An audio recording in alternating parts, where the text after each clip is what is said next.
ஜீவநீரோடை ஊழியங்கள் வழங்கும் இதயத்திற்கு இன்று ஒரு சிந்தனை.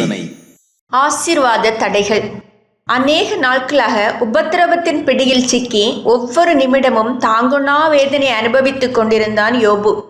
அவனுடைய துன்ப சிறையிருப்பை மாற்றும்படி தேவன் வந்தார். அவனுடைய கஷ்டத்தின் கட்டுகளை அவிழ்த்து போட்டுவிட்டு அவனை விடுவிக்க வந்தார். ஆயினும் அவனுடைய உபத்திரவங்களை அவனை விட்டு களையும் முன்பு அவனுடைய இதயத்திலிருந்து வேறொன்றை அவர் களைய விரும்பினார். அதுதான் அவனுடைய நண்பர்களை குறித்த அவனுடைய கோபமும் மனஸ்தாபமும்.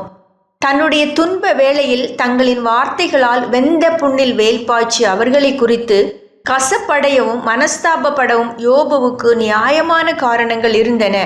ஆயினும் தேவனுடைய ஆசீர்வாதங்களை அவன் அடைவதற்கு அவை தடை என்பதை அவர் கண்டார். எனவேதான் அந்த நண்பர்களுக்காக ஜெபிக்க வேண்டிய பொறுப்பை அவன் மேல் வைத்தார். அவனும் மறுக்காமல் கீழ்ப்படிந்து அவர்களுக்காக ஜெபித்தான். அந்த கணமே அவனுடைய சிறையிருப்பை தேவன் அகற்றினார். சிலருடைய தவறான காரியங்களை மறப்பதும் மன்னிப்பதும் சுலபமானவை அல்ல.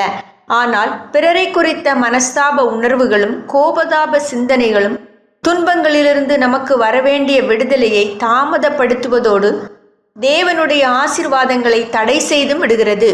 ஆம், எவரை குறித்தும் எந்த எரிச்சலையும் கொண்டிராத சாந்தமுள்ள இதயத்தை பார்த்துதான் தேவன் நம்மை ஆசீர்வதிக்க முடியும். நம்மை ஆராய்ந்து தடைகளை அகற்ற பிரயாசப்படுவோம். யோசேப்பு தனக்கு துரோகம் இழைத்த சகோதரர்களை குறித்தோ அவமானப்படுத்திய போத்திபார் குடும்பத்தை குறித்தோ கோபத்தோடும் கசப்போடும் இருக்கவில்லை. எனவே தேவன் அவனை தாம் விரும்பியபடி உயர்த்தி ஆசீர்வதிக்க ஒரு தடையும் இருக்கவில்லை. சவுல் செய்த அநீதிகளை குறித்து தாவீது கசந்து கொண்டும் குமுறிக்கொண்டும் இருந்திருந்தால் தேவனுடைய கிருபை இழந்து போயிருப்பான். அவன் தனக்கு யார் என்ன அநீதி செய்தார்கள் என்பதை குறித்து எரிச்சலடைந்து கொண்டிராமல் தேவன் தனக்கு நீதி செய்வார் என்ற நம்பிக்கையோடு இருந்தான். அந்த நம்பிக்கை வீண் போகவில்லை. ஆம், கசப்பட்ட இருதயங்கள் கர்த்தரின் மகிழ்ச்சியை காணும்.